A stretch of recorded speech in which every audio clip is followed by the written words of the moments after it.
podcast contains potentially adult language, adult themes, definitely drinking, and possibly sexual context.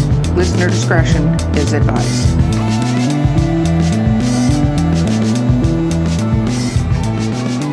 Okay, welcome to Drinking with Authors. Woo! Okay, I'm your host, Erica Lance. With me today is J.M. Paquette.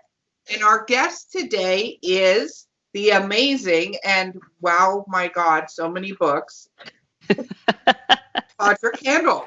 It's like, I was blown away. I'm like, you're what people need to be jealous about. Okay, we're going to get into that in a minute. We talk about what we're drinking. So this morning, because it's morning when we're recording, and like an adult, I made coffee and put honey jack and creamer in it. And I realized as I'm drinking it, I maybe made honey jack with creamer and tasted it with a little coffee. Like, that's what I feel is going on. I'm a completely responsible adult. Jen, what are you drinking for us today? I don't drink, so I'm drinking a lovely blueberry cinnamon crumble coffee. It's delightful. She's not an elitist. She's allergic to alcohol. No fun. Epic designated driver. Designated driver. I remember everything. Yes, that's never a good thing, trust me. Okay, Tawdra, what are you drinking for us? I am drinking a Hawaiian Angel, which is pineapple juice, cranberry juice, and coconut rum. Oh my goodness. Seriously good. Yeah. Yes. It sounds kind of like one of those drinks where you'll just keep drinking it and then not be able to stand up after a while. Yeah, that's pretty much what it is. My daughter and son-in-law brought home the recipe from their honeymoon. We lived in Hawaii for 5 years. My first two kids were born there, but I never had one of these. It took them going to Hawaii on their honeymoon to bring it back, and my husband was like, "This is seriously good." So. I would say so. That's one of those. There's a couple drinks like that. This coffee might end up being like that, where you just keep drinking it and you're like, I'm good. All over when you stand up. Okay. Yeah. So for the audience to get to know you, first of all, you write all over the place, but tell the audience a little bit about you and what you write. I write romance, and I write it in a lot of different genres. I always say I write romance in all types and forms. I started out writing YA paranormal romance, and that was fun. You know, most of us who started at a certain time wrote that. So I'm certainly not. Yeah, exactly. Twilight, exactly. And then I never planned to, I think I planned to go into new adult, because new adult was just starting to be a thing at the time that I finished after I finished my first 4 books, which were YA. But before I could go into new adult, I had a kind of a fully formed adult contemporary romance just download into my head, and I wrote that. And I found out that writing adult books was super, super fun, and I did not ever go back to YA again. So that's been a little bit of a challenge with some publishers, some PR people and whatever. But we're in the middle of segmenting all of my books so that all my paranormal will be under one of my other pen names. So it's a project, though. There's 15 books and they all have to be recovered and reformatted and redone. So anyway, but wow, what a problem to have. I know. 15 books that I have to read. Well, it is what it is. Yeah. No, but it is a problem, but I think it's a great problem to have. Like, that's not a bad problem to have. No, it's not. And then you also write erotica, correct? I write erotic romance. Okay. It probably, some of them kind of skirt the erotica line, but yes, I do. I write erotic romance under Tessa Kent. All of my pen names have the TK initial because as I'm getting old, I can't remember. So it's at least if it has the TK, I'm like, oh yeah, that works. Actually, it was a branding idea. So yeah, erotic romance is Tessa Kent, paranormal romance is Tawdra Kandle, and that name came from the fact that I have horrible handwriting, and when when we lived in Hawaii, actually, I would write and I would get letters back from people who addressed me as Pamela Kendall instead of Tawdra Kandle because my T's were made and they look like a T. So I was like, hey, I can't use Pamela, let's do Tamara Kendall. So yeah, so that's that. And then my mainline contemporary romance is under my own name, Tawdra. That's very cool. So when did you first start writing? My first published piece, I was 12 years old, and I published a paranormal, it wasn't even young adult. It would have been, a short story in a magazine called A Child's Life. And that was my first taste. Yeah, you remember that? Yeah. I do, absolutely.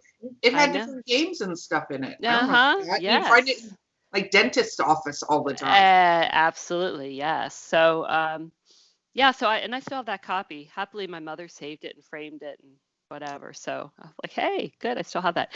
So I that was when I was 11, 12. And then I took a hiatus of 30 years and, got married, had 4 children, homeschooled them, moved around a lot, wrote, had a lot of different ideas. Most of my writing, though, in those days was I wrote my own homeschool curriculum and I wrote a lot of nonfiction for different things. And then in 2008, I read Twilight and I read the second book and I got hooked in with Twi Moms. And then a group of us formed a subgroup of people who were writing books and had been inspired to do so, based on Twilight. And so by December of 2008, my first book was finished, and that was Fearless. And I shopped it around with publishers, went to New York, had an agent, did all this stuff for, like 2.5 years. And my best friend was a blogger and had a book promotion company. That's Mandy Stevens. And she said, people are doing this thing called indie publishing. You should totally do it. And so I was like, hey, why not? And I knew nothing. Oh my gosh, I was greener than green. I didn't know anything, but I hit publish, and that was in 2011. And yeah, like almost 100 books later. And this is so dizzying. Almost 9 years. Later. Yeah. Wow. So yeah, I have to do math in my head. It's 10 years. How many books a year is that? Yeah, it'll be 9 years this December that I've been published. So yeah. That's amazing. So you have to, when you sit down and write, how many words per minute, or I'm not words per minute, but how many words do you get done in like say 2 hours? How many words? In 2 hours, if I sit down and devote myself to it, I can probably get 3,000 to 5,000 words done. Wow.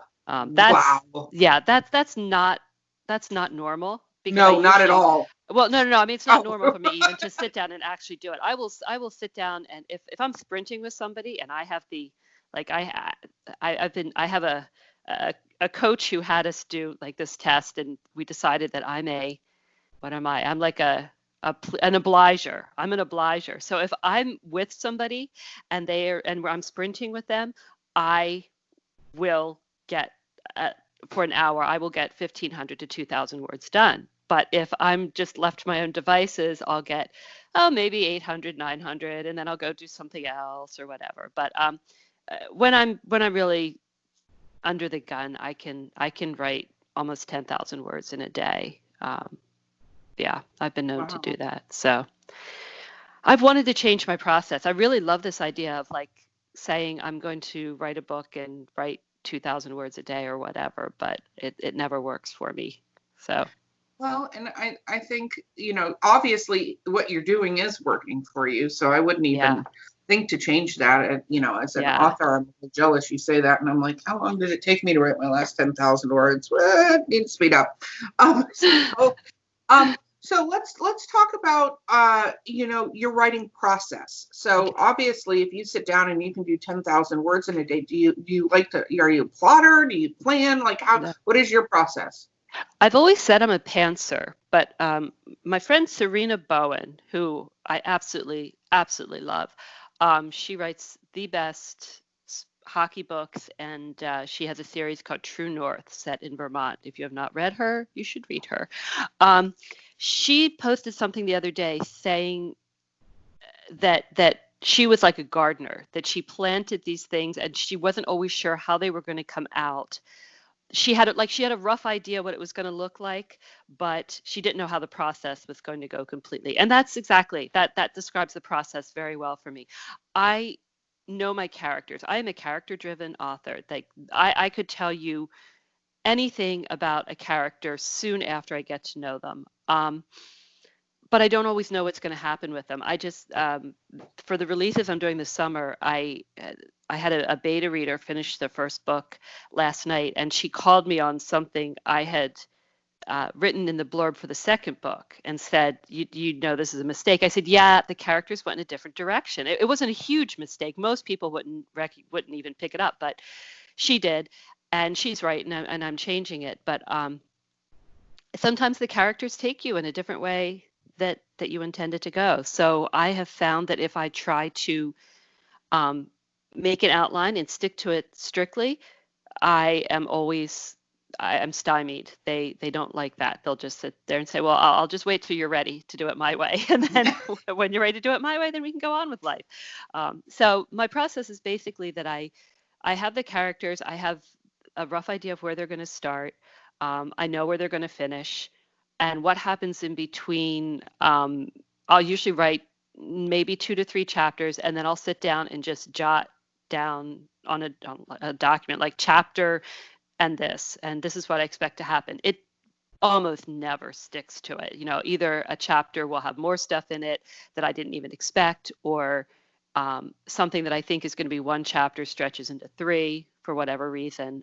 But it generally follows that guideline. And there's times that I get to a point and I'm like, no, this one in this chapter before the end doesn't need to be there. It's just not going to work, and it doesn't feel right. So I'll leave it out, and I'll just go on to the end. I'm really good at the ends. Like I really like when I am close to the end, I can just like I am just there's no stopping me. I can just pound out the words then. It's the in between stuff. Do you write in chronological order, like you start at the beginning and you just run through the story, or do you write like specific scenes and then fill in gaps? I usually write in chronological order. There have been times when I have gone ahead to write an ending if a specific dialogue has just popped into my head. Most of my dialogue comes to me when I'm not sitting in front of the computer. I've started dictating more because I can be doing laundry. I can, I have a very glamorous life, so I can be doing laundry or mopping the floor or doing dishes or something, and that's when it like the best dialogue comes to me. So I've started keeping my phone where I can just dictate it in there so that it's there. But generally, I write in chronological order. Yeah. So what is the longest series you have? You have several series. Which one is the do. longest? How many books is the longest? The longest one is 12 books. It's Love in a Small Town. I think it's 12 books with the prequel. And that is set in a small town in Georgia. That's my longest ongoing series. Is it the same characters, or is it one of those ones where it flips to new characters in each book? Yeah, it is. It flips to new characters in each book, but all of the characters make appearances in all of the books. Do you have a hard time keeping, so you say you get to know your characters. Mm-hmm. Do you keep any sort of, some people call it their writing Bible or their, like encyclopedia of characters. Do you keep notes like that on your characters? I do for my paranormal because it's very complex, and because my paranormal world is divided into several series, but it's all one world, and it all comes to one. It all came, I should say, to one book where all the characters were there. So I did have a series Bible for that, kind of a world Bible. I have not for my contemporary, and part of that is because I do like Sam and Megan are the first couple from the Love in a Small Town book. They're the two leads in the last one, which ironically was the first book in that series. Just a little confusing. But I can tell you what Sam and Megan are doing now. I actually did some bonus. That book was recently featured by BookBub, so I did some bonus content as a that if people signed up for my newsletter, they got the bonus content. And I already had some things that had happened. Like I'd written a couple of beach stories for them. I wrote a 4th of July story for them one year. But I just did an update on where they were. And I knew it took me maybe half an hour to write it because I already knew what they were doing. If you said to me, okay, where are Sam and Megan today? I would be able to tell you, well, it's that time of year. Sam's out in the field a lot, even on a Sunday, and Megan's got this going on, and I just know it. So you said, no, that's awesome. So you said a fan wrote you about a blurb. Do you ever find that your fans come up to you and talk to you about specifics in your book, and you're like, what are you talking about? Like, you have a lot of books, like that many books.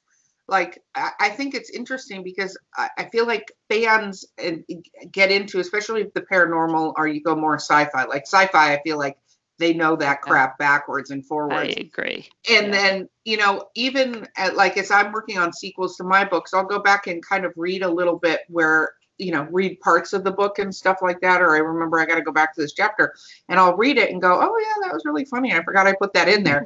And then, people will go, do you remember this thing about this? And I'm like, sure. Yeah. Sure. Yeah. No, that was a good point for me. Yeah. Let's go get it. What are you doing now?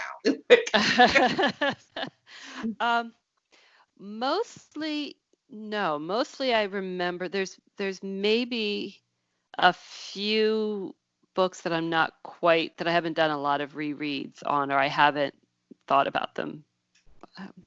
My military romance books, I wrote them very quickly and at a kind of a very stressful time in life. And so I think somebody did say something to me like, oh, remember when this happened? I was like, oh yeah, of course I do. And then I went back and looked. I was like, oh yeah, good. that wasn't yay. And some of them maybe there might be a couple of scenes here and there, but by and large, I tend to remember them all, sometimes more than I do my own children's lives. Oh well, yeah. That's awesome. So let's talk about. So you decided to go the indie route and you went the indie route when the indie route was still sort of blossoming or budding or whatever the part of gardening is, which I don't know. So I'm not even. Whatever, seedlings. Yes. So what was that like? How, when you're starting off, when it was still a little bit of a, oh my God, she's an indie pop, bad word almost. Yeah, it was. I was in New York in 2010, in November of 2010, to meet with my agent and to meet with some publishers. And the problem that we were having at that point was that I had 3 books already written. And first of all, they were thinking that paranormal YA wasn't going to stay around too much longer. I didn't agree with them. Yeah, I didn't. I mean, if I had been a baby 25-year-old author at that point, I probably would have believed them. But I was in my 40s, and I was like, look, I've had 4 children. I've been around the block. I know. You're not gonna tell me, as one of my friends says, you're not the boss of me. But I remember talking to this one agent who said to me and to another author there, if you self-publish, it's the kiss of death, and you will never be touched by a publisher, an agent, or anybody else. You may as well that's it. And like 4 years later, I wrote back to her and said, "Hey, do you remember when you said this?" And she was like, "Shut up," Um, but at that point, that was what they were thinking. I mean, New York was desperately, I think some people knew what was coming, but they were desperately holding on to the reins of power and this idea that they were the gatekeepers and that they were doing us all a favor. And I will say that there have been times that I've read certain books and thought, yeah, they were doing us a favor because this should never have been published. But in the majority of what I have read from indie authors is so good that I'm so grateful that we went that route. It was daunting. We didn't know what we were doing in the beginning. My husband did a cover for me, God bless him, and he's a priest. He's not a cover designer. Let's just say that. And yeah, but he really, I didn't know anything about what I was doing. I didn't know anything about computers. I really knew very little. I learned a lot very quickly. And I had friends who were wonderful about saying, let me teach you this, or let me do this for you, and then I'll teach you how to do it. You need a newsletter, you need this, you need that. I had no idea how to go about doing a paperback. I had no idea that you could put your books on other vendors. That took me about 6 months to learn. It was just a time though when there was a lot of opportunity.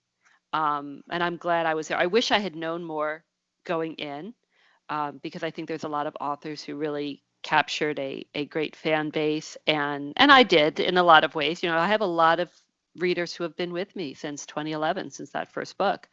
But it was really exciting. I never would have wanted to do it any other way. I became hybrid in 2015.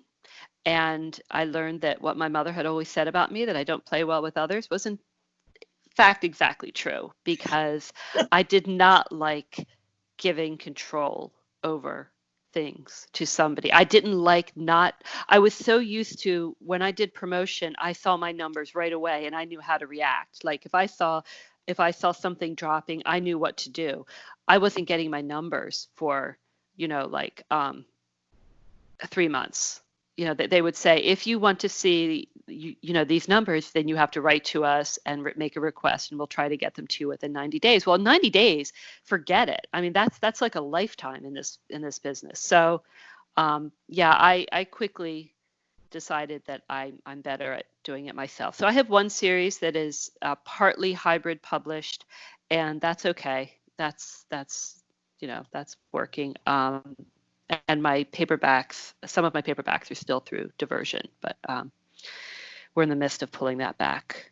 But yeah, I love being an author, and I am passionate about it, and I speak about it quite a bit. So let's talk a little bit about being an indie author, because one of the things we talk about a lot on this podcast, because we've had both. We have people who are full indie. We've had people that are a mix of both. We have people that have gone through small presses too. I mean, right. There is not there's not two ways to do this. There is not just traditional and indie. There are a lot of ways, and I think we also started a publishing company, and one of the goals we had is like we have to change this.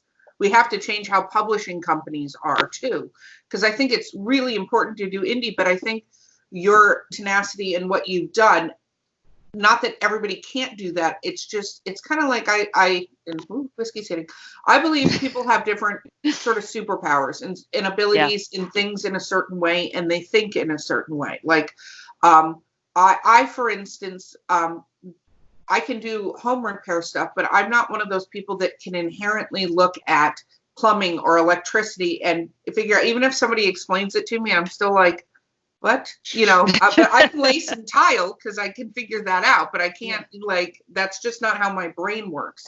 Yeah. And so I think there's a lot of people that there has to be this different thing where they're not trapped trying to get an agent or trying to do something, because I feel like really traditional, it's changing a little bit, but there are just boxes, and there's boxes they lay out, and sometimes they add additional boxes, but they're very tentative about those, hesitant about the additional box they put out there. sometimes they only want to put one person in that box to see how that box is going to go, which is never a good trial for how that box is going to go.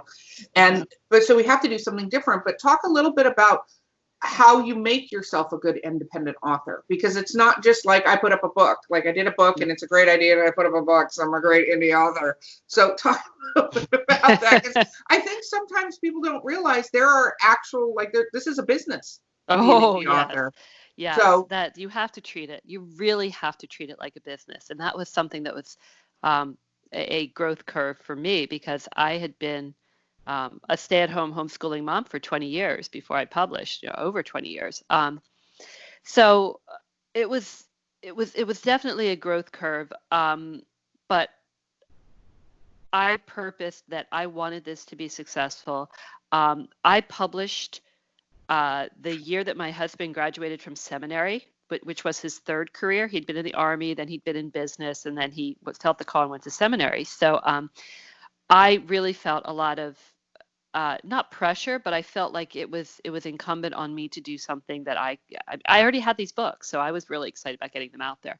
Um, it had begun to dawn on me that I wasn't going to get the deal that I wanted with a publisher, because there were things that I wasn't willing to change. And so I was very excited to launch my own books. And then, as I said, I learned a lot. And I realized that I had a capacity for learning and for implementing what I learned that I had been untapped before this. And it was cool. It was really, really cool. I still love it. I mean, I've just finished a week-long stint at InkersCon, which is, of course, all digital this year. And I just love, for me, like, it's my reward. I say, okay, if I get 3,000 words in, then I can watch a workshop. Like, I can watch Mallory Cooper talk about ads and whatever, and that is so cool for me. Um, it's just I'm a very lucky person that I love both ends of the business. I love writing and I love marketing. And so I don't dread it. And there's a lot of people who love the writing part, but hate the marketing. And there's a lot of other people who are really good at the marketing, but maybe, the writing is harder for them. So I treat it as a business. It has supported our family. I've been a full-time author for quite a while. And it's really, there are so many great opportunities and great tools out there as indie authors now. The indie publishing business has birthed so many other um, businesses that we wouldn't have thought about 10 years ago. I mean, just look around BookBub. BookBub wasn't a thing. We just wouldn't have done it. Vellum formatting. Formatters. One of my best friends started out as my assistant, learned to format as a favor to me, and now she formats for all the biggest authors. I mean, that is her, and that's supporting her family. And I just think that's the coolest thing in the world, is that we were able to, we have virtual assistants, we have bloggers who are making a living doing all this. Yeah, it's very cool. So on average, how much of your day is split? Like, how's your day split? How much is spent writing and how much is marketing? It depends on the day. I tend to have a very fluid schedule. Generally, I try to look at my marketing first, because I'm not a morning person. So I'm not one of these people who gets up and writes, immediately as soon as I open my eyes. I need my coffee. I need a little bit of downtime. So for me, doing the marketing, checking my ads, um, reading email, responding to readers, doing all this kind of stuff, checking in. I probably devote an hour to that, but it's a nice leisurely hour. It's not frantic. It's just kind of like, okay, I'll do this. And I might be doing something else. Or I might be having breakfast with one of my kids, or I don't know, doing something like that. My son, if he's having breakfast, we're probably listening to one of his favorite podcasts. And then I will generally write between, say, 10 and 2. and that's off and on. Like that's not chained to the desk writing. That's writing a little bit, getting up to let out the dogs because, they have to do that.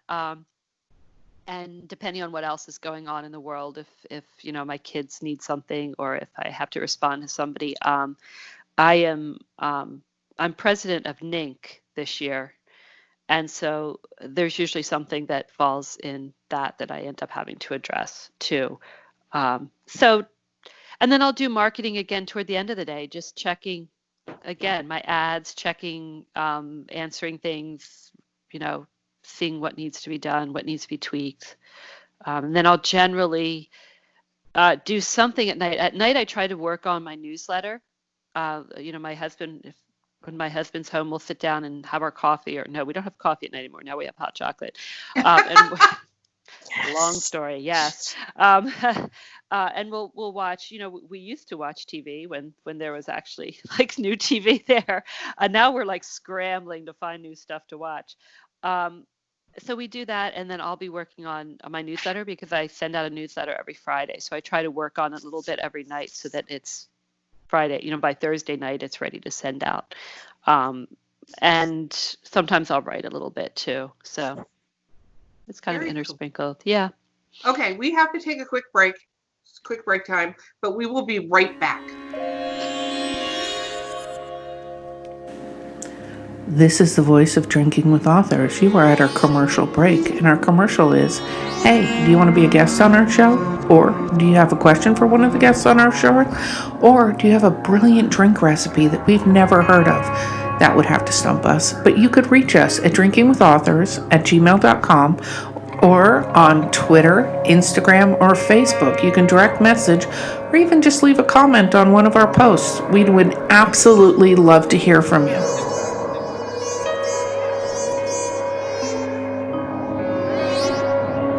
And we're back. Cool. Yes, we are back. Okay. So you were just talking about sort of how your week goes and things like that. Mm-hmm. But I'm curious a little bit on your covers are beautiful and stuff Thank like you. that. So covers, typesetting. Let's go down this little route a little bit because you can have the best book in the entire world, and depending on what you do with editing, typesetting, beta readers, I think these are some of the things that people don't realize are part of the process, not even the marketing of the book or whatever. Yeah. But yes, I guess marketing, because to me, cover typesetting is marketing. That's not a piece of the actual, like, in a way, creative process. And I think people lump it into the quote unquote creative process. What are your thoughts on that? I started out not really caring about covers, I'll be honest. Like I said, my husband did my first one, and I really didn't even think about it. It did not even occur to me. But my first book has, I believe it's currently had 6 covers and is about to get its 7th with the new name. I really think now that covers are extremely important. I have taught myself to pay attention to trends. That's not natural for me. It's not intuitive, because I am not a highly visual person when it comes to that kind of thing. I don't look at a cover and go, oh my gosh, I've got to read this book. I read the description and then I go, oh, I have to read this book. So that's more my thing. But I do think that covers are really, really important. And I can look at this point now and basically say to somebody, no, don't put out a book with this cover. I work with a lot of authors who are just starting out, and they say, well, I can't afford a cover, I can't afford this. But there are so many cover artists out there, and some of them are super, super reasonable. I mean, you can get a fairly professional cover. I'm going to say between $50 and $100. I'm not saying it's going to be the best cover that you're ever going to get, but it's out there. There's some really excellent pre-mades, and it is worth investing in, because if you're going to go to all the trouble to put your book up there, don't put it up with something that looks like you threw it together. And I am not at all somebody who can make covers, so that is one thing. I've learned to do a lot of things for myself, but yeah. Yeah, no, that's again something Adobe. I don't get it. I don't. It's way too complex. Like I No. can do Excel spreadsheets with pivot tables. Like I can go crazy on that. And then I get into Adobe and I'm like, I have no idea what's happening here. No. Let's go. No, I've made temporary ones, like the ones that say cover coming soon, and my cover. I work with 2 different cover artists, and they will like come to me and be like, please don't do that again. Please don't. Please don't. Just put a picture of one of your puppies on the cover and say coming soon. It's going to be better. That's basically what I should do. I think it's interesting though, because like I think a lot of people get into this cover needs to symbolize the art and symbolize the story. And one of the things that I often tell authors is no, it doesn't. Like, people, we joke like that Fabio was on 466 romance covers. Yeah. And inside the book, it wasn't Fabio inside the book at all, probably of any of them. Okay, No.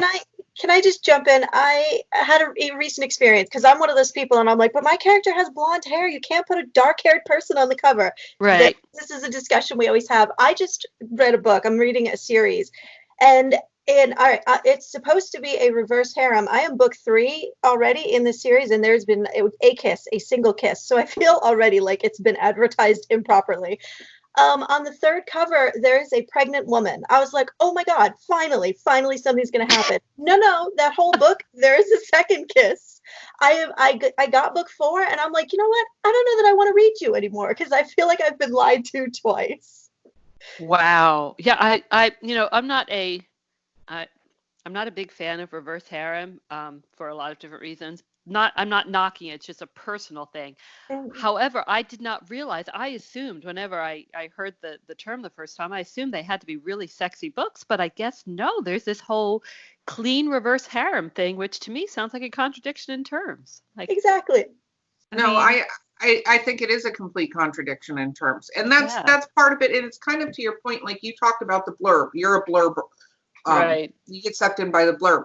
I actually agree with you. I'll see the cover and go, what's this? And then I'll go to the blurb to see what it says. And if it doesn't interest me, if it doesn't grab me, throw the book. Like it doesn't matter, even sometimes authors I really like, I go, that doesn't sound interesting at all.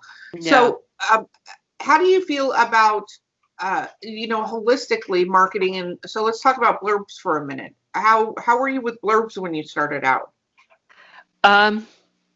I worked a long time on the blurb for my first book. And then I had help, I think, with the 2nd or 3rd. And now it's pretty intuitive, but I changed them a lot. I will change mostly because of how Amazon shows the blurb and how they change it, because they used to show the whole blurb and now they only show 3 lines, something like that. Yeah.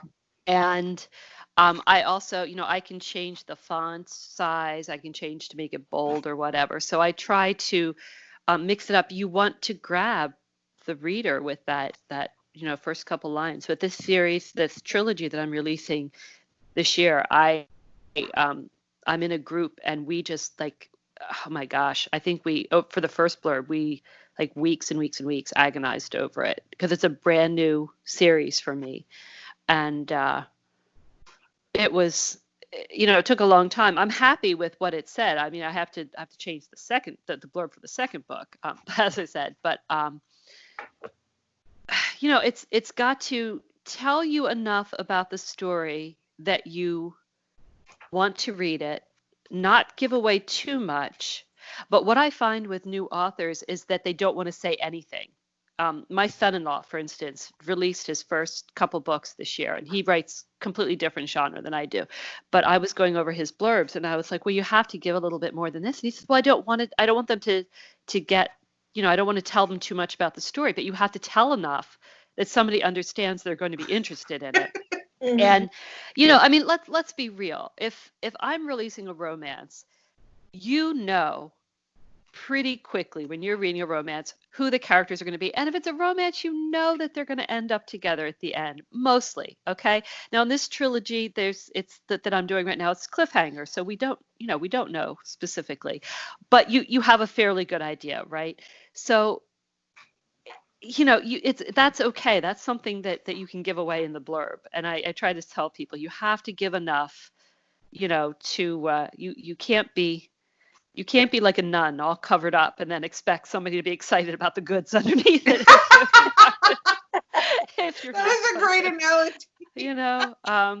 So that's definitely something I've learned over the years, and yet you don't want to give too much. Like you don't want to write the whole book in the blurb. You don't want to say, and then they have this friend. Well, the friend is a secondary. She doesn't really matter. For my sports trilogy, I redid the blurbs when I redid the covers last year, and I had a reader come up to me at Coastal Magic and say, I love these books. I absolutely loved them. I wanted to throw them a couple of times, but I love them. But she said, you changed the blurbs while I was reading them, and you took away the idea of it being a love triangle.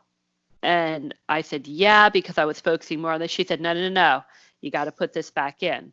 It's got to be clear that this is a triangle. So, I did actually go back and change that a little bit. But, it's a process. And that's the other cool thing about being indie. If I was a trad author, and I know that this works for some people, but for me it doesn't. If I was a trad author, I would have to go to my publisher and say, my editor, and say, I'm getting a lot of feedback about this blurb. Can we change it? And it might be a year. I mean, it could be like a lot of discussion, a lot of time. I can change a blurb in an hour and have it up on all vendors, and that's just the world we live in. And and then if it doesn't work, I can change it again. Nobody's going to penalize me. Same with the covers. No, that's true, and it is one of the perks to being more indie. You talked a few times about fan feedback. Let's talk about fans for a little bit. I'm assuming you have a beta writer group. That's not even a beta reader group. Yes. Words put together in a sentence. Okay. So a beta reader group. And so how much do your fans or reviews, or how does that work for you as far as feedback? I don't read reviews too much. I mean, they're there. And somebody told me very early on in my career, reading reviews will only keep you up at night and not give you any information, because unless you know the person who's writing them and they're actually telling you something constructive, it really doesn't, you don't know if that person had a bad day, or if that person you don't know what they came to your book expecting and what they came to your book wanting.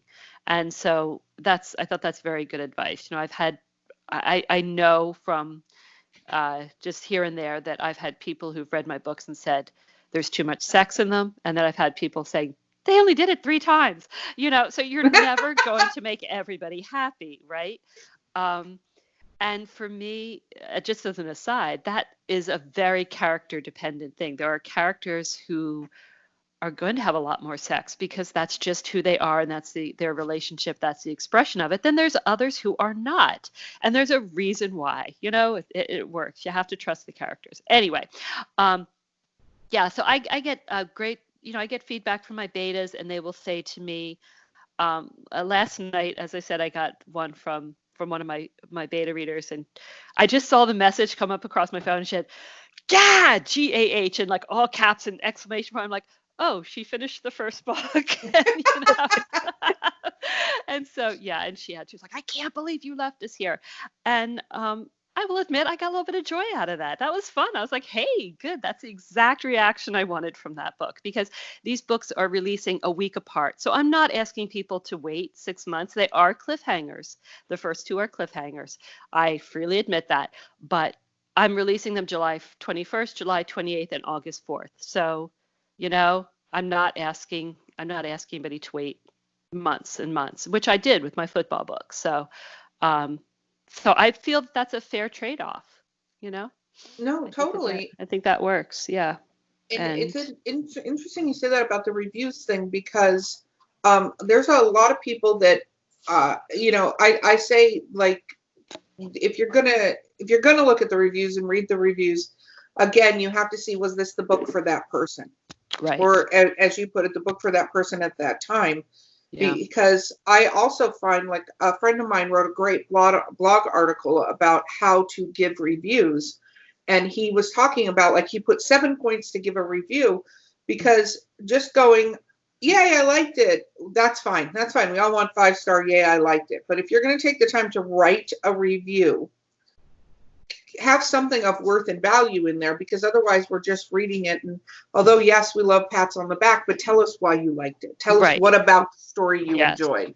What about the characters you enjoyed? Because otherwise we as authors can't learn anything from that experience with the reader. Yeah, absolutely. Absolutely. And, when I see somebody say either in a post or an email or a message or something, and they say, I just, I fell in love with this character. I want this character to be my best friend, or I want this character to be my boyfriend, or I want, why can't I meet somebody like Leo? I really like, Leo is who I want. I know that I did my job, because that was my point, it's the character for me. It's knowing more about the character and what motivates them, how they act, the mistakes they make. It's all part of it. So yeah, that's very important. Do you ever think about, so you've written YA and you did paranormal romance and you've done erotic romance and clean romance and all. Do you? I haven't done any clean romance. No clean romance. No, okay. except for those first 4 YA books. Yeah. Got it. Okay. Yeah. So sorry. There's nothing clean about her. Just pay attention, fans. Okay. But do you ever think about writing in a different genre, like totally different genre, like mystery or sci-fi? You have some suspense, romantic suspense, right? I don't have romantic suspense. I have in my paranormal series, the Recipe for Death books I call them paramystery, because they're paranormal mystery. And there's always a murder, and it's how Jackie and Lucas go about finding out the whole story. I have not tried just a straight mystery, and by straight I mean non-paranormal. I love to read mysteries. I'm a big fan of a lot of different mystery writers, and I do like romantic suspense. It just hasn't been something I've been called to yet. However, I have a pen name in the wings, TJ Cove. And I have a series of books laid out for TJ Cove to write that are romantic suspense, that fall more into the spy, the kind of a pseudo thriller, but with an undercurrent of romance. So we'll see. Those are probably a couple years in the offing, because there's a lot of other books for the other pen names to work on. I have one reader who has been with me from my very first book, who is dying for me to write Stephen King like horror, because she and I are both Stephen King fans. So she's always like, I just want you to write horror. I'm like, I love Stephen King. I don't think I have horror in me. Maybe I do. Maybe one of these days I will. I don't know. I never say never, but the only things I will say that I really don't see myself ever writing are pure fantasy or science fiction. Again, enjoy reading some of it. It's just not my thing to write. I have huge admiration for anybody who can, but it's just not been it's not what I'm called to. It's not what I'm passionate about. No, and it has to be what you're passionate about. I totally agree. So you have your YA paranormal series. Are you going to do more YA, or because you talked about that a little in the beginning? I do remember that through my coffee, using quotation marks. But I don't intend to write any more YA that I know of. Now, having said that, I'm putting this caveat. I have a granddaughter who is 17 months old, and if she gets to be in her, say 11, 12, and says, Nana, write a book I can read beyond these 4, maybe by that time, that's in 10 years, I can think about that. I would like to go back to my paranormal world at some point, but I had segued from, so the first 4 books are the YA, and then it goes into new adult. The next 2 books after it are new adult with characters from that YA series, but by this time they've graduated from high school, they're in college or college age, and then and then it's all pretty much adult from there out. The Recipe for Death books, which are also in the same world, are adult, definitely. Um, and then Age of Aquarius, which is the book that brings everything together for those characters. I actually released that in both an adult version and a PG-13 version, because I had a lot of readers who had just read the first 4 YA books and did not want the sex and the cursing. So I, cleaned it up so that there would be a version for them too, to see what happened. I don't know how they got past all the sex in the books between the YA series and that last book, but that's between them and their books. So I don't need to know that. But I did, even though the Age of Aquarius kind of wrapped up the overarching storyline in that world, there are still openings for. I still would like to do some more Recipe for Death books. There's still plenty of opening there, and there are some other side characters who have stories. I would also like to go back to King, which is the town where the YA books were set, and I've always had in mind to do like an anthology of short stories about that town and about its founding, and it has a lot of history and a lot of really good history that has been alluded to, which I know, but readers don't necessarily know. So someday, Wow. someday. How are you not exhausted by all of this? Like, we've been on for an hour, and I'm like, I'm gonna go take a nap. Oh my gosh, this sounds like so much work. How? Wow. I'm assuming you don't get writer's block. I'm assuming you get a life in the way. I mean, that's what I sometimes call writer's block, is life in the way if you can't write. Yeah, that's yeah, I've never really had, knock wood, and I'm knocking wood. I've never really had writer's block. If I get to a point in a book where I don't know what is going to happen next, I will jump ahead, write something that I do know, and then usually when I go back, it's the whatever I was having trouble with before is pretty clear.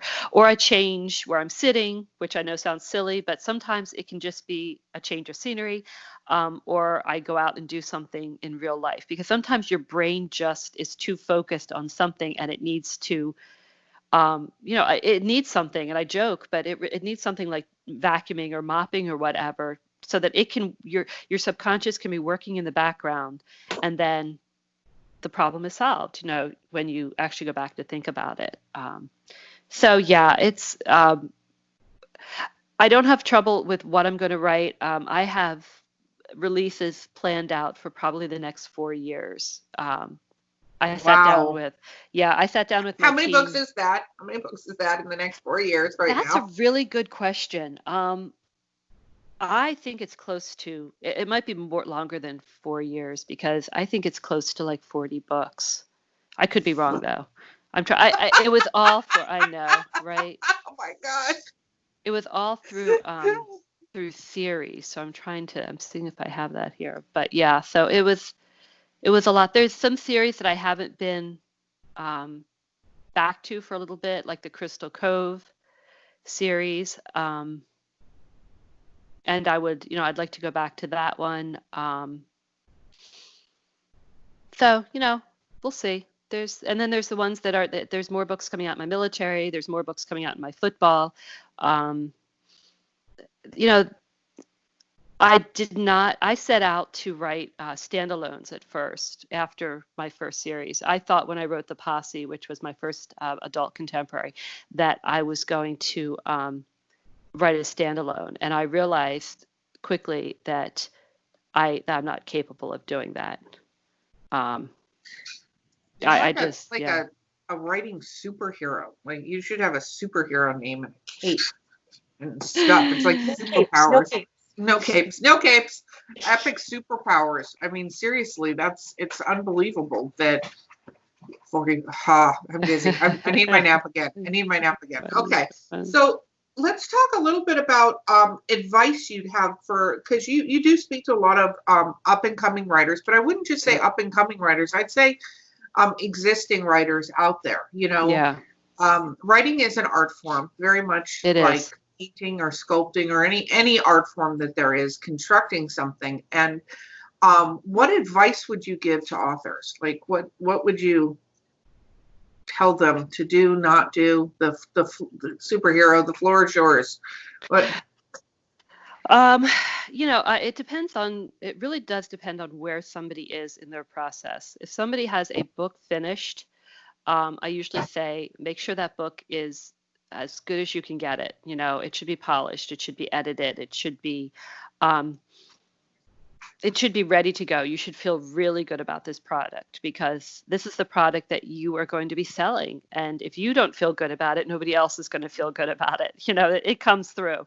So if you have that and you have really given it all the work you can, I always say, try to have, in the best of all worlds, it's a good idea to have 2 or 3 books ready before you launch your first one, especially if you're writing in a series.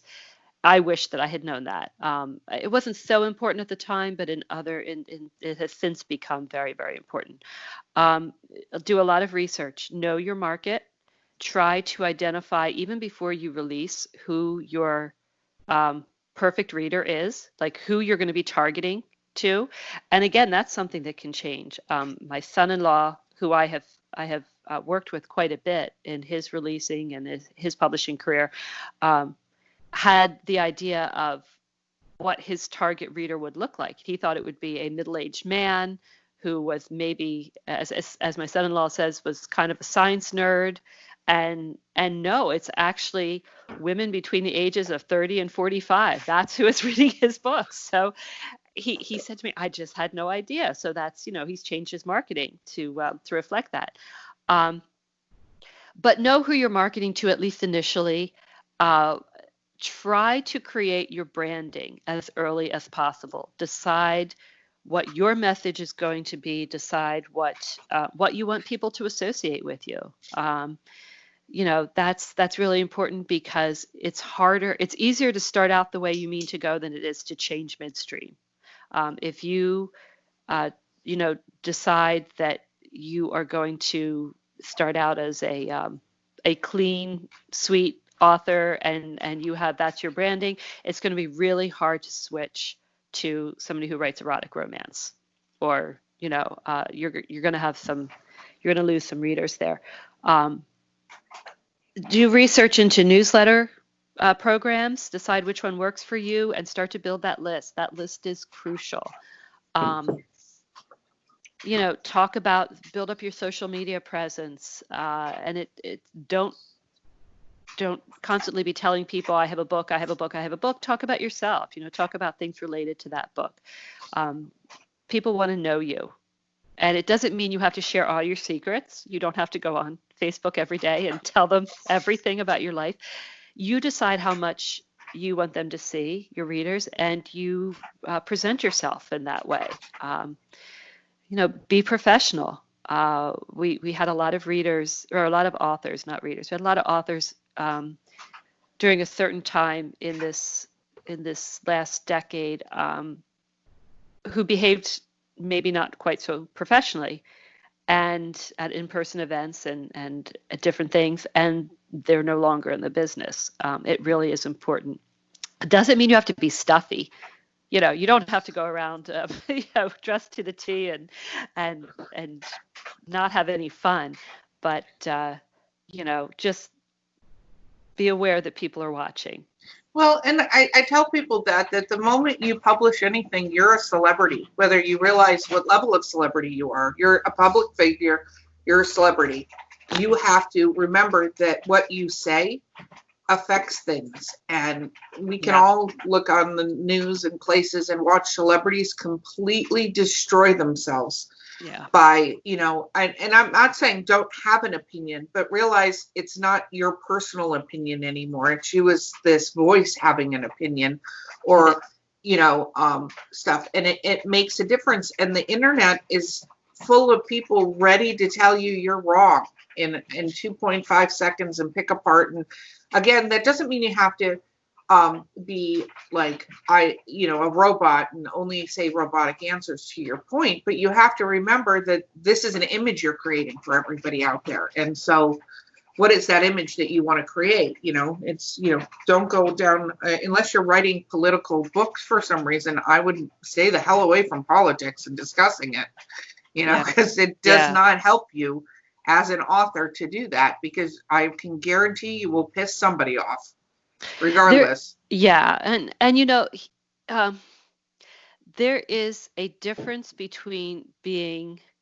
um, an open book, no pun intended, where you're just spewing every thought that comes to your mind, and as you think it, and being genuine. And I think you can be genuine without sharing everything. I know, I have a lot of friends who are authors who don't, who are very careful about what they say and how they say it. Um, but that doesn't mean that they're lying. They're just reserving certain things to themselves. They're choosing to keep some things private, and that's absolutely fine. I've always been very open about my family, about my kids. My granddaughter makes frequent cameos on my social media because she's beautiful and perfect. My Of course. cats, yes, of course. My cats, my dogs. People know that my husband is a priest. We've actually been in places where we've had one of my readers who was sick and in the hospital, and she asked if my husband would come and see her too. So I brought her books, and my husband went and anointed her, like it prayed over her and whatever. And she said, "This is great. I get two for the price of one." So, Oh, that's awesome. it is. So, in that way, if that is helpful to my readers, I don't push anything. I don't have an agenda to push. They get a kick out of knowing that it's kind of this dichotomy that, Father Clint's wife releases sexy books. So, yeah, I think that's a great story. There's a series in itself right there. right. Yeah. Yeah. Exactly. Honey, I'm starting to write a book series about us. Don't read it. Okay, so we unfortunately are near the end here. So can you tell people how to find you? How do people find you? What is the best Well, place? first of all, I'm the only Tawdra whom I've ever met. So if you just Google Tawdra, Tawdra, you will find me. But my website is tawdrakandle.com. That's candle with a K. And that's the best place to find all my books. My books are all for sale. I have one series that's in Kindle Unlimited. That's not for sale on my website. But other than that, all of my books are available on my website.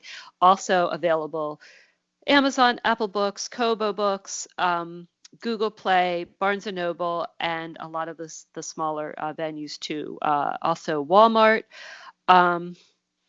Let's see, on social media, I'm on Facebook, again, Tawdra Kandle, Instagram, which is like my new favorite playground, Tawdra, and I'm just at Tawdra, so again, really easy. I'm on Twitter sporadically. I go over there when I'm feeling brave. Well, some of my favorite authors are there. Kristen Higgins hangs out there quite a bit, and Julia Spencer Fleming hangs out there quite a bit. And so that's why I go over there. I have a newsletter that comes out every Friday, and it's mostly fun stuff. It's just kind of, this is what's going on in my life. This is what might be for sale. I have these 3 books coming out at the end of the summer. They're all up for pre-order. And what are the names of those 3 books? Okay, the trilogy is called Diagnosis Love. Yeah. Diagnosis Love is the trilogy, and the books are Informed Consent, Internal Fixation, and Intensive Care. I have to get those right. And they are a medical romance trilogy, all about the same people. So there are, as I said, maybe a little bit of cliffhanger. And it's set in Florida, set in a small town in Florida, and it's a lot of fun. So they're kind of angsty, but not terribly angsty. They're not the kind of angsty that, will leave you in a puddle. Oh, but that's good. Good. Yeah. Working on teen angst there. Yeah. No. You have been amazing. Thank you so much for being on the podcast. Thank you for having me. I appreciate it. Absolutely. Yes. Yeah. So, this has been Drinking with Authors, and we will see you next time.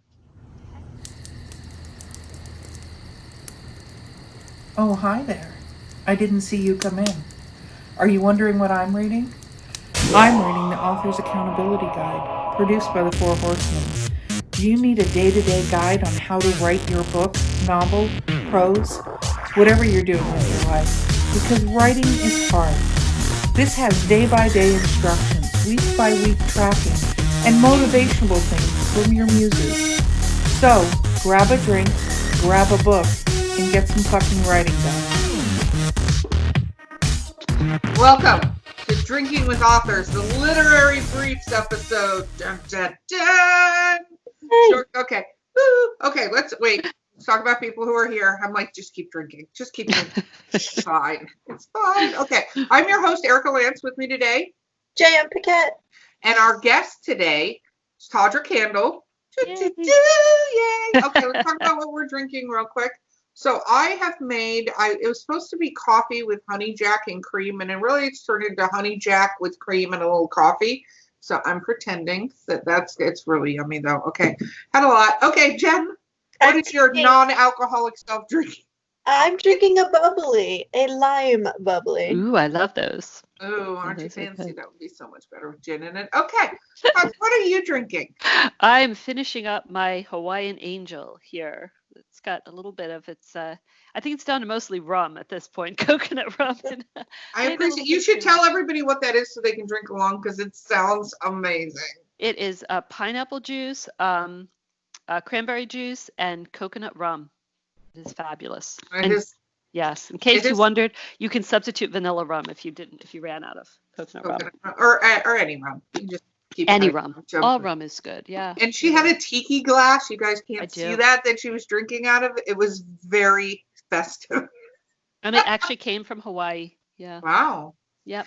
Okay, so this is our rapid fire questions. I'm going to get my 2 rapid fire questions that I always stop laughing at me, Jen, that I always remember, and then we'll go from there. Okay. What is your favorite book of all time? Oh, it's a book that not many people have read recently. It's called Celia Garth, and it's by Gwen Bristow, who wrote a bunch of historical romances in probably the 60s and 70s. And it's about the Revolutionary War, and I love it. It's probably, yeah. Why do you love it? What do you love about it? It's history because it's set during the occupation of Charleston during the Revolution, and it's romance, and it teaches you things, and you don't even know. You enjoy learning because she just includes a lot of really, really cool history along with the wonderful characters. That's key for me. Got to be great characters. So it's got amazing characters in it, and it's a beautiful romance, and it's a lot about people. It talks a lot about things that I have been reading this book since I was 9 years old, and I made my children read it when I was homeschooling, and yeah, it's totally worth it. So you had a required reading list when you were homeschooling your children. Well, yeah, there are certain things. When we were doing the Revolution, but that was fun. They got to read that instead of reading a textbook about the Revolution, and then I took them to Charleston and showed them all the places that they talked about in the book. So, oh, wow. Yeah. That's hands-on. Okay, what is your least favorite book of all time? Oh, gosh. That would be really hard. You know what? The Old Man and the Sea by Ernest Hemingway. I am not an Ernest Hemingway fan at all, and I had to read him when I was a freshman in high school, and I had the best English teachers in high school. Like I credit them with everything that I am and have done, and hopefully they're proud of me. But this particular one, I just hated, and I'm not quiet about books I don't like. And I went on a rampage about this book, and my teacher was like, "So you're not a Papa fan? We get this." He said, "The good news is you don't have to read Hemingway for the rest of high school. You're good." Wow. And when I went to college, I specifically majored in English with a concentration in British literature, so I never had to read Hemingway. Yeah, so yeah. You didn't want to count the lines of dialogue to figure out who's talking? Oh my gosh, no. And the funny thing is my son is actually a fan of his, so I'm like, whatever. It's manly men doing manly things. I think so. Yeah. Yeah. So maybe that's it. I don't know. So what are you reading right now? I am reading Kristen Higgins' book, Always the Last to Know. Yes, which just came out, and I'm loving it, and I'm making it stretch out. Um, and usually I have two or three books that I'm reading concurrently, but I'm kind of between things right now. I finished a early pre-read of Violet Howe's new book, The Phantom and the Footlights. That was super good. That's not out yet. That'll be at the end of July. Um, I have been reading. There's an Elle Kennedy book coming out that I'm about to read, but it's not out yet. Um, yeah, and for me, there's some authors who are just like automatic buys. Kristen Higgins is one. Julia Spencer Fleming. Um, uh, Serena Bowen, Elle Kennedy, Violet Howe, um, Lisa Huey. She has a new one coming out in her Billionaire Breakfast Club pretty soon. So, yeah, there's ones that I'm like, yay! So excited. Are you paperback reader or on a screen? I like a paperback if I'm going to the beach, which this is the time of year where I'm there a little bit more.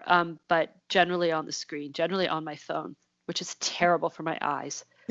Terrible, terrible, terrible. But I can't read books on my phone. I love my Kindle, but the phone screen is so tiny to me. Like, I yeah, can't do that. But it sounds like, do you read more than one book at a time? generally, yeah. How many books do you get going at the same time? I can't do that because I get the stories confused. Well, I used to joke that when I lived in a two-story house, I had an upstairs book, a downstairs book, and a car book. This was when my kids were, my two middle daughters danced, and so I was usually every night of the week I was taking them to dance, and I would sit in the parking lot a lot. I wish I had those hours back because I would have been writing. I would have been a little bit ahead. I'm sorry, your 100 books are not ahead. Well, hold on. I would have been at 400 books by now if I wasn't reading. No, really, I know all that time I wasted. Yeah, but now I generally have one to two on my phone, one that is a paperback probably, um, you know, for beach and yeah, just in case I needed one that I like if my phone isn't charged up or something. So I probably have one to two going, and usually I have a nonfiction as well. I just finished Jen Hatmaker's new book. Um, I'll be reading something by her, by Glennon Doyle, by Elizabeth Gilbert, something like that. So, yeah, I have a lot of friends who give me recommendations for those. So, Are you a fast reader then? Obviously, this is yeah. a lot of. I love this. We're talking to her about how many books she writes. She's like, for the next 4 years, I'm going to only write, like, I think it's 40 books. And I'm like, what? Like, Oh, we were talking about this a little bit on the break, but tell everybody else. Are you devoted? Do you finish a book if it's not grabbing you? Do you stick in there or do you let it go? I try to stick with it as long as I can. What is a stopper for me is really poor dialogue. Mhm. Like if I can't hear the character saying it, or if it just doesn't sound natural, it's really hard for me to continue a book. I try to finish, but there are some that I just am like, no, I can't do it. Yeah, so I do my best. These days, I'm almost always a finisher because I'm really only reading books that I know I'm going to like. I rarely am taking a chance on somebody unless somebody has said to me, you need to read this. You will love this. This will speak to you. So well, we talked about that you were sort of part of the blossoming. I forget what I came to, seedling. Garden. yeah. Okay, I'm going to make analogies of shit I don't even understand. So good. The nascent market. Yeah, there you go. Shut up, big words over there. Of indie publishing, did you find Right. early on that it was hard to read some of the indie published books? Like, I mean, I think that's still probably the case. What throws you out of the Yeah. story? Dialogue, contradictory description or repetitive description, info dumps, um, bad editing. I understand that I know there's going to be typos. It doesn't matter how many editors, proofreaders, whatever, you're going to miss some. I understand that. But if it's really, really poor editing that I can tell that nobody has gone over this at all, and you don't see that so much anymore, at least I don't, yeah, that'll do it. Or just something that for whatever reason, I'm a big character. I'm a character writer. I'm also a character reader. If the character doesn't, like, it seems disingenuous, I can't do it. That'll do it for me. What are your thoughts on the Oxford comma? Do not answer that question necessarily. She loved it. So Jen is a PhD in English literature, not British literature, English literature. British so literature is English literature. Whatever. Wow. Anyway, I've blah. read the Americans as well. Right. So she's very passionate about the Oxford comma. I mean, you can feel free to answer it. Just know that you may be going into dangerous territory. Well, my readers, this is actually a big joke with my readers, because I've had editors who have put it in, and I'm not against it, but I don't always agree with it. I agree with, I was taught that a comma is used if you have a compound sentence, like I went to the store and I picked up grandma. Okay, so I went to the store, comma, and I picked up grandma. Two different, that's absolutely fine. But that if you were doing a list, if you were saying, I bought gin, vodka, tequila, and rum, you did not put a comma after tequila. There should be no comma between tequila and the word and. That's what I was taught. That's the newspaper. Newspapers came in and were like, you don't need that comma. And then Oxford came back and said, actually, you do, because when you don't have a comma, what you're saying is those two things that come after the only comma you have are examples of the thing that came before. And when it matters, it really matters. Right. And I agree with you. And so I guess I'm a conditional Oxford comma person. That if you're reading a sentence and you can see that it's going to mess it up, like, let's eat grandma, let's eat grandma. Okay. But I don't think, but there are times that there is, and I was a journalism major before I was anything else, so I probably do harken back to that. You know, if you don't need it, you don't need it. You know, don't put it in. So yeah. That was printers who were like, if we got rid of a whole page of these commas, we could put another ad at the bottom of the page. That's true. Yeah. Oh my goodness. So you are a journalism major. Did you ever do journalism? I was the editor of our school newspaper from the time I was a sophomore in high school. And so I did that. And then I have been the editor of many different church newsletters. Which is a trying, that could be a whole book series in and of itself. Yeah. You guys can see the look on her face right now. Yeah, you look like you're right talking about it. It was not, yeah. But I had started out in journalism in college, and really did not feel like it was a good fit for me. And I had taken an upper level history class because I had tested out of all of the early history classes. So I was in a history class with seniors when I was a freshman in college. And this one professor took such a shine to me. He took me under his wing, and he was like, you should be a history major. And so I was, because I loved history. So I was a history major, a double major, history and English, with a minor or a concentration, not a minor, a concentration in British literature. And on the history side, I had a concentration in British monarchy. So.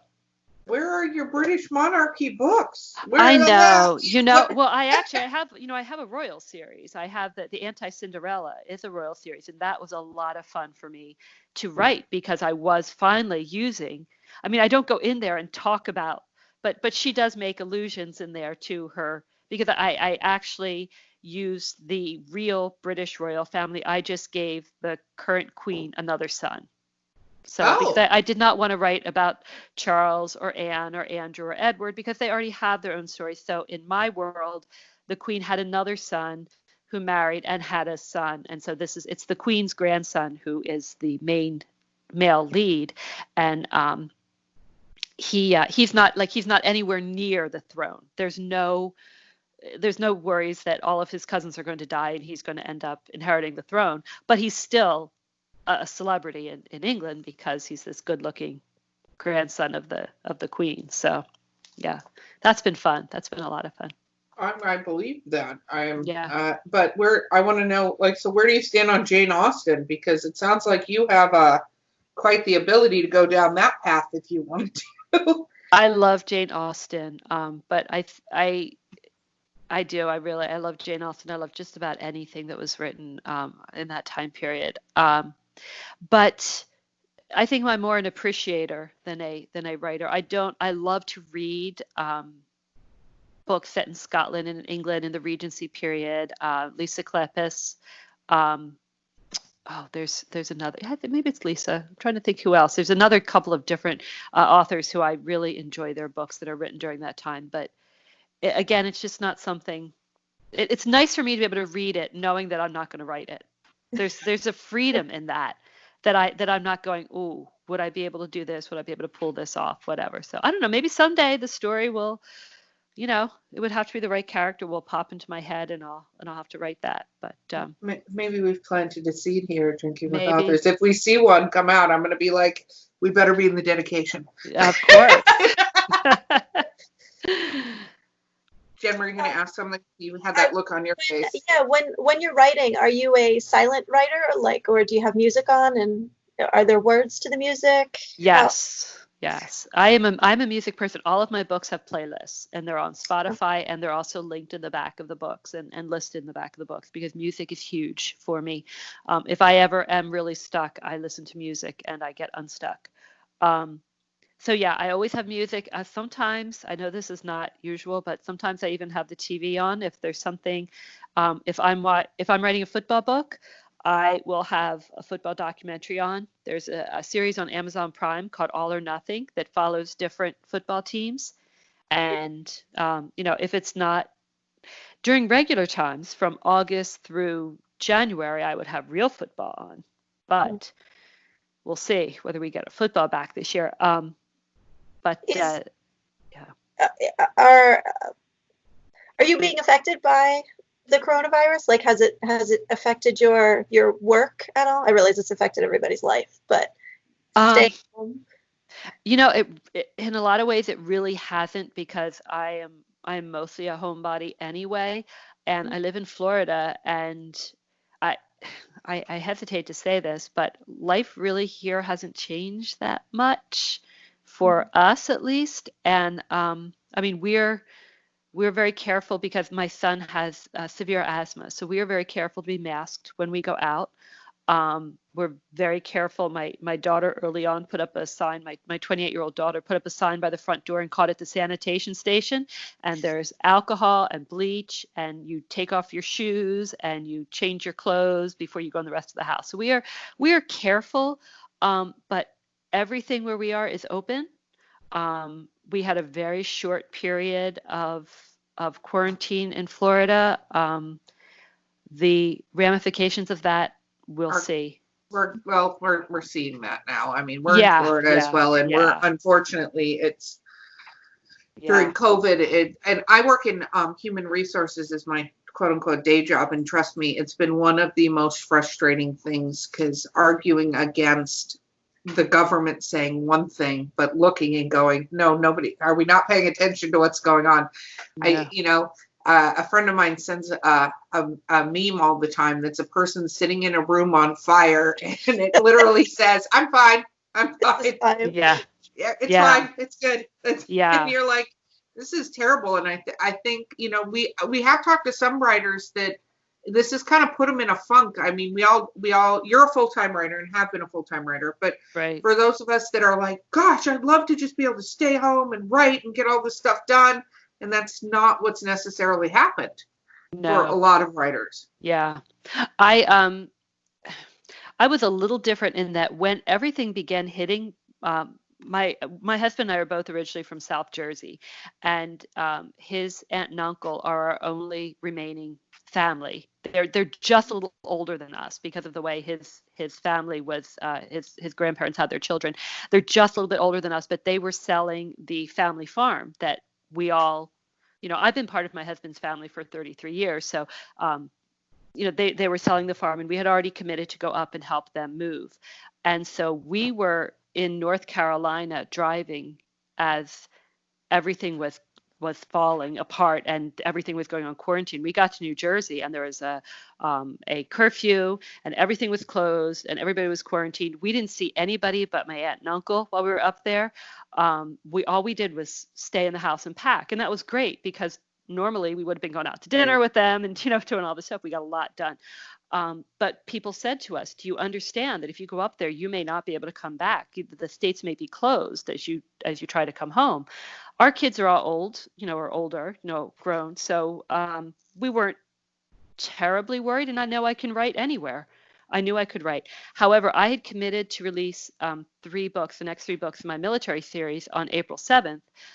So I knew after we came back home and we were able to get back to Florida, that I had to buckle down and finish these books. So I didn't have a choice. It wasn't like, do I feel like writing? Do I not feel like writing? These books had to come out. They were already set.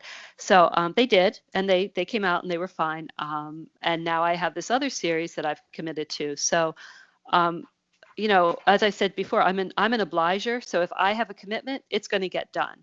I mean, if I'm still breathing. So it was not really hard for me. It was actually the harder thing for me was that everybody in my house was in my house. I have 2 kids still at home, and I love the fact that I have them here, but they were here. They were like here all the time. My son's school closed, his job closed. My daughter was still working, but her hours were cut. My husband, most of his work is in a senior facility. That's where he ministers to people in nursing homes and senior facilities. He hasn't been able to be inside any of those since the end of February, because they're all still closed and will remain closed for the time being, which is good. They need to be because we don't want any of our seniors getting sick. But that's where it changed my dynamic, was that I had a lot more company than I'm used to. So that makes isn't sense. that wonderful? Isn't that fun? It is. And I think, again, it definitely changed the way we look at things. You were just talking about timelines. And I want to talk about timelines a little bit because it's stuck in my brain, and that's what we're doing because I'm drinking. So we're going to talk about timelines. Okay. Do you think that helps you get to your goal, is having the committed? Because especially when you put up things for pre-order and stuff like that, Amazon, many of these places are not very forgiving. They don't do, like, you can move it sometimes once and that's it. Like you're committed. Right. Yeah. I will not put up a pre-order on Amazon unless I am 100% sure I can meet that deadline. The other vendors really are very easy to change it. It's not a problem. But I also think that if I've made the commitment to my readers that a book is going to be up, and I've been very fortunate that I've not had something like a sick husband, a sick child, anything that has prevented me from being sick myself, I guess, that has prevented me from doing that so far. I hope that it does not, but I am careful. I had kind of half committed to my readers that I was going to put up the next series. It's a brand new series in my erotic romance name, but just with a lot of different things happening, that's not going to be done until maybe the fall. But I didn't put it up for pre-order. I had a sense that it just wasn't going to come together, so I did not put it up. So, and I'm glad I didn't, because for this new trilogy that's coming out, there's a serial that I started in February that will end the Friday before the first book comes out. And it's like a prequel serial that leads into the first book. So that means that in addition to all my other writing, every other week I'm releasing a 2,000-word chapter in this book. So, and I also have to write a novella that's going to be coming out in Christmas as part of a Christmas anthology. So I have my hands full. I don't know why you'd say that with 40 books on the lineup. I don't know. I think you're just whatever, lazy. I know. Bye. I'm a big slacker. I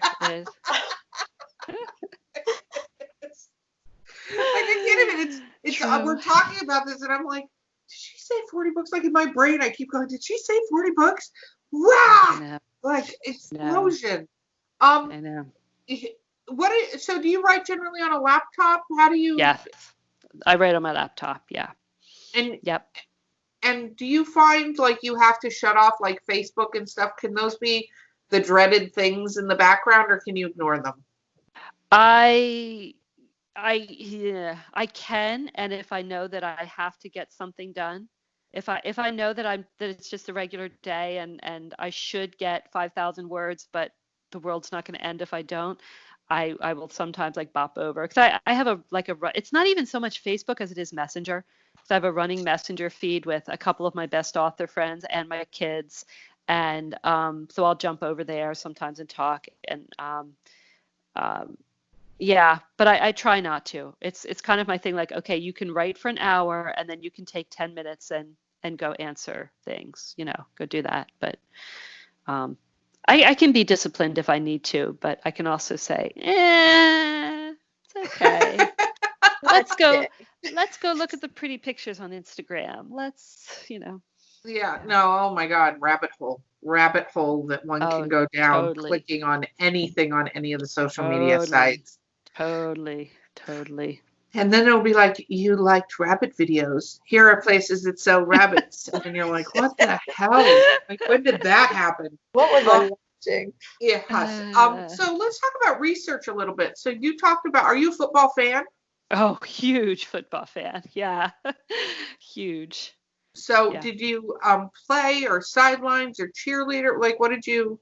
I did not. I grew up with I have a sister, but there's just two of us, and my dad was a big football fan, and my mom too. And both my dad and my husband went to West Point, so my first love was Army football. Like that's the earliest thing I can remember is going to the Army Navy game, watching the Army Navy game, um, and from there it kind of my dad was a big Eagles fan, so I became an Eagles fan too, living near Philadelphia. Um, and it's just been one of those things that my dad taught me about football. So it wasn't just like, oh, it's the cute guy with the tight end.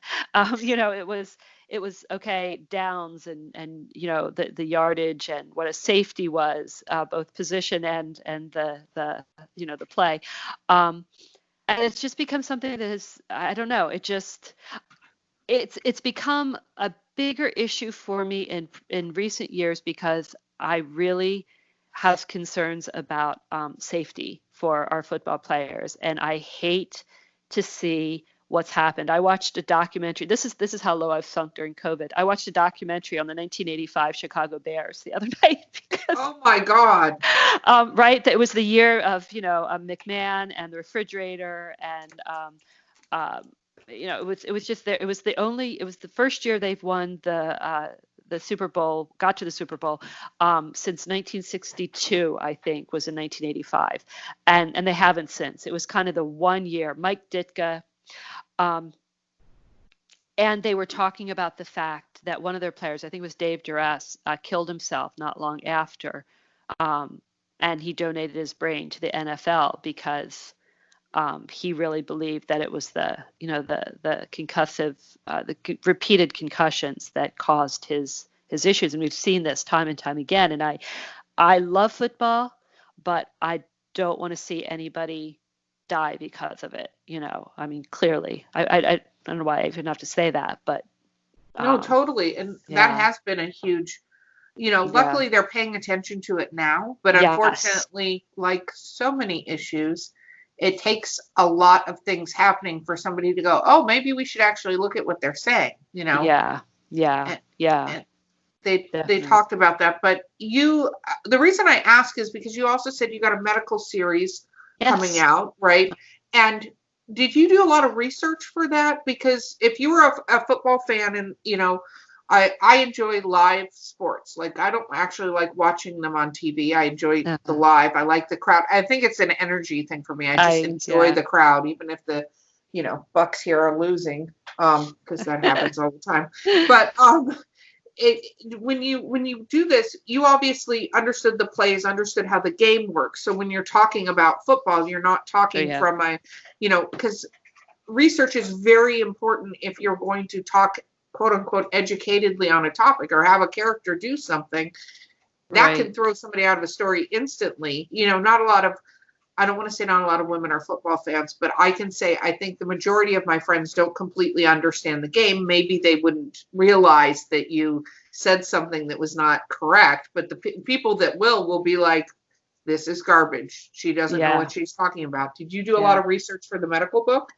I did actually, and the main my woman lead in that is a naturopath who is, so that's actually a doctor who goes to a school, a naturopathic medical college, and specializes in medicine that is much closer to nature, eating, more holistic, healing methods, supplements, just a whole different way of looking at medicine.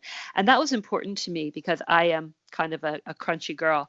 And and that was fascinating. I actually have watched uh, webinars, and I've done a lot of reading about what naturopaths do, and especially because this is set on an oncology wing, and so what the role of the naturopath is in the treating oncology patients, and it's been fascinating. I've joked to my kids that I think I know what I want to be when I grow up. I'm gonna be a naturopath. So they're like, okay. All right, whatever. So yeah, so that's been very interesting, and kind of that's kind of the rub in the story is that you have the main deacon, the main character on the male side, who is a traditional scientific doctor, and then you have Emma, who is the kind of crunchy naturopath, and she's a vegan, and yeah, she's just totally different, and they really butt heads before they butt other things. Dun, dun, Dun dun. dun dun, right? Yeah. Brown chicken, brown cow. Okay. Yes. Awesome. Okay. Well, we're nearing the end of the episode, which is terrible. You are amazing to talk to. Tell people how to find you. Shameless self-promotion time. So wait, Shameless first, self-promotion. what is the new series coming out? The medical series is? Diagnosis Love, and it is available for pre-order on all vendors. And you can find it on Amazon, Apple Books, Kobo, Barnes & Noble, Google, and all the little ones too. Um, and you can find me on my website, and there's information for pre-ordering the books also on my website, and that is tawdrakandle.com. Facebook, I'm there, both my page and my profile, both Tawdra. I have a reader group on Facebook that's called The Temptresses. I'm on Ooh. Instagram. I'm on Instagram as Tawdra, and on Twitter as Tawdra. I'm really consistent. So if you Google my first name, you will find me. So That is awesome. And you have an amazing newsletter where people get content every week from you, which is yes. awesome. Not every author has every week. So if they want to become a temptress, is that your fan base? Temptress, yes. A yes. temptress, they can sign up for your newsletter. That's male or Yep. female. Either one can be that. It's totally on Absolutely. board. Absolutely. Wonderful. Well, it has been amazing having you. Thank you so much for being on the podcast with us. Thank you for having me. It's been a Thank pleasure you. to be here. Now Awesome. I hope I can get up. Yeah, well, I'm not necessarily rooting for that. I already know I can't. It's going to be fun in a moment. So, anyway, this is Drinking with Authors Literary Briefs. I've been your host, Erica Lance. J.M. Paquette. And we'll see you next time.